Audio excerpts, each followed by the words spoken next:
Hello everyone, welcome to my channel Carl Ventures, and today we take you to Rosarito.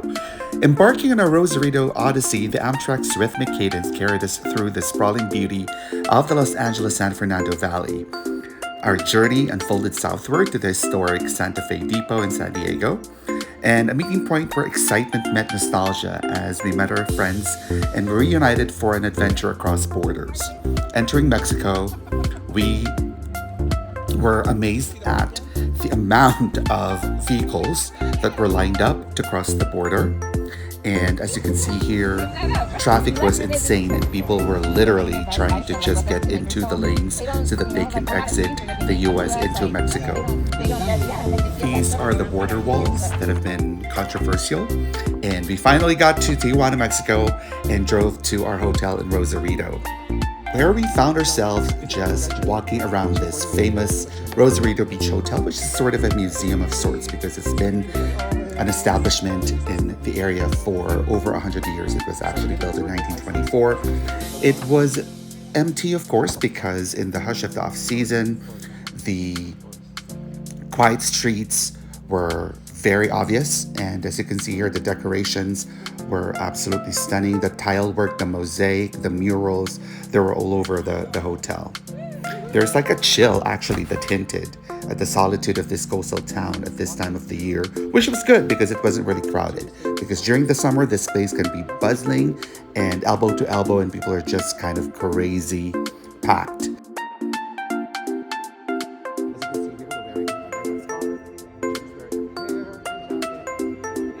So our first night beckoned us to figure out what to do, and we allowed the roads to just lead us to where the neon lights were heading, basically.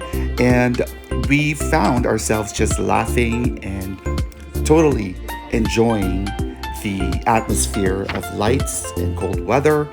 And we found this lively sanctuary, which is a bar aglow with neon, and again, we brought our laughter with us. Finally, we got to the bar. It was practically empty, but as you can see here, it has sand flooring, which is actually natural because this is on the beach side. So a few feet down is Rosarito Beach. And again, in the summer, this is like the place to go because of the Baja music festival that is very famous in this part of Mexico. And we couldn't help but just be amazed at how this mechanical bull, which is pretty stoic, right, in its metallic prowess, but can be difficult to conquer. And beneath the starry canvas of the Baja California sky, we really danced until the night itself seemed to join our revelry, right? So this was really a fun moment. My husband has not been at a mechanical bull before, so this is something different.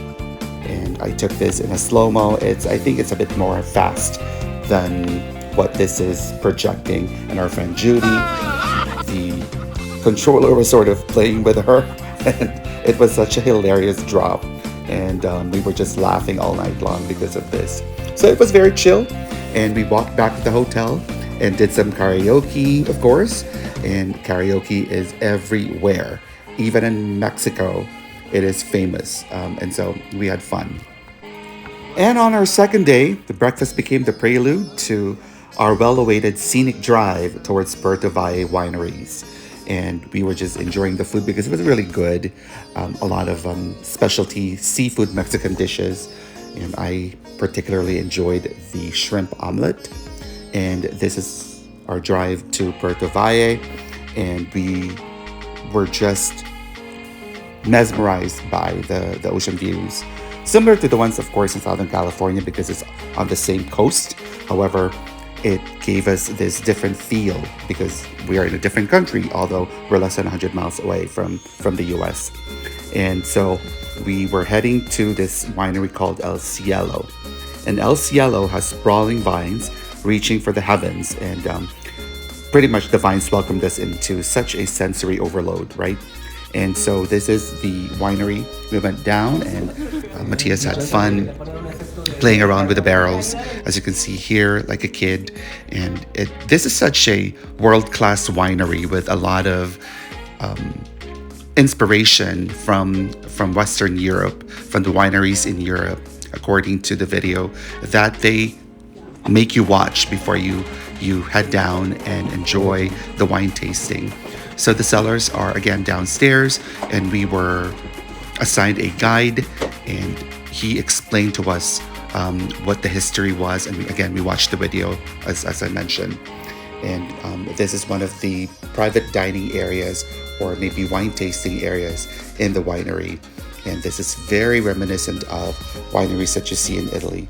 So we sat down, and before we did, the table was already prepped for us with water, with wine glasses that, by the way, we were able to take back home with us as souvenir. And we had wine tasting, and we tasted a couple of reds and a couple of whites together with the pairing of chocolates, which was a delight for all of us. So this is in the outdoors or outside of the winery, and we took a lot of pictures because it's massive, it's beautiful, and it's in the middle of Puerto Valle in Baja, California. And we were trying to smash grapes, although there were really no grapes there, right? And I was trying to do my dance, and it just coincided that everyone enjoyed it. So we danced some more as we were pretending to smash grapes. But this is such a fun moment, and Emily and Judy also did the same. Then we got to Frida. Frida is a restaurant adorned with vibrant murals, and this is a special place because it's inspired by Frida Kahlo. So murals abound in this place, and lots of different nooks and crannies where you can take pictures. And this is sort of a path where you walk, and it seems that you're taken to a different fairy tale land, right? And at the end of this pathway is a store that showcase the local designs for hats and clothes by the folks who own it. We arrived at Mr. Tempo, which is a culinary maestro, and it left impressions as vivid as the tastes of the food. And my personal favorite, of course, is the pork belly taco. As you can see here, this guy is prepping it for us. The chunks of pork belly shredded into little pieces in front of our eyes, and it was so delightful to watch. At the same time, regardless of what appetite you brought, there's no way that you can resist this. So all of us had a taste of this amazing dish, and what made it more special too are the sauces. So 2 thumbs up for Mr. Tempo. Returning to our coastal haven, a moonlit pier beckoned, so each step carried whispers of the sea, setting the stage for an enchanting dinner at this place called El Nido Restaurant. Right now we were just soaking in the ambience of this coastal resort with not a lot of people. And so this is El Nido Restaurant. The ambiance blended seamlessly with the ocean's melody, and every bite left a note in a harmonious evening, concluding with a gentle lull from the waves. So this is one of those restaurants where if you go, you not only experience good food, but you get immersed into this amazing architecture and design and decorations. They have artifacts from different eras that really was such a delight to see.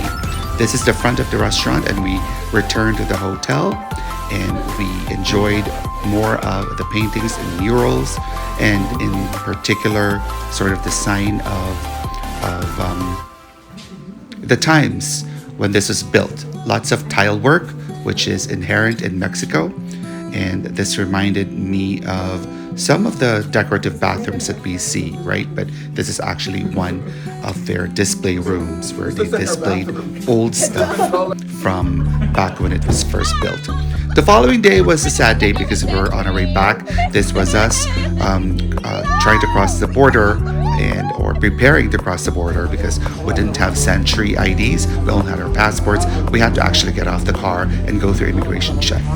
We got through, and we were at the Otay Mesa land port of entry in San Diego, and we had brunch at the 7th House, 5 stars for this restaurant. Quite a gem. We didn't even plan to go there, but when we saw that it was a great place to go. We just walked in and we sat at the bar and we marveled at the decoration and the design. And again, unplanned, we visited the Comic-Con Museum in San Diego. It's inside Balboa Park, I believe. And we joined the scavenger hunt to make our experience there more immersive. And it was really fun because we learned a lot about Comic-Con popnology and pop culture in general from decades after decade. And we had fun viewing all the exhibits, especially how technology advanced through the years. And these are some of the carton sculptures made by guess who? Two boys aged 11 and 12. And so this was a definite surprise and a treat for us. I highly recommend that when you go to San Diego that you go and visit Comic-Con Museum. It's $25 and we finished the scavenger hunt and we got some small prizes for completing it. And it was actually quite challenging. It's not as easy as one might think, but it will challenge you. It will challenge your enthusiasm. And there we were dropped off at San Diego Santa Fe Depot train station on our way back to Los Angeles, and we made it safely back to our home, and there we were, ready to relive the moments. Thank you for watching, and please subscribe and like.